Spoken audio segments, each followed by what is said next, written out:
გურჯაანის მუნიციპალიტეტის დასუფთავების სამსახურმა საყოფაცხოვრებო ნარჩენების შესაგროვებელი ახალი ურნები შეიძინა. კონტეინერები განთავსდება როგორც ქალაქის ქუჩებში, ისე სოფლებში.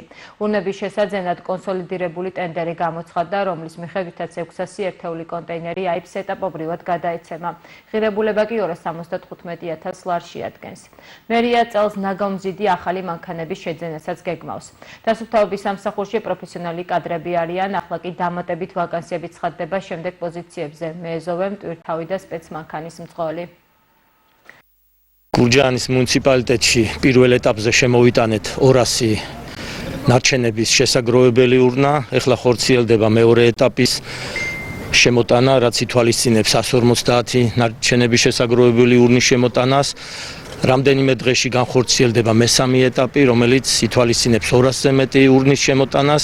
ჯამში 2026 წლის ზაფხულში შემოტანილი იქნება 600-მდე ნარჩენების შესაგროვებელი урна, რაც საჭიროებისამებრ განთავსდება როგორც ქალაქის ქუჩებში, ასევე მუნიციპალიტეტის სოფლებში. ეს გამოიწვევს დასუფთავების ხარისხის გაუმჯობესებას.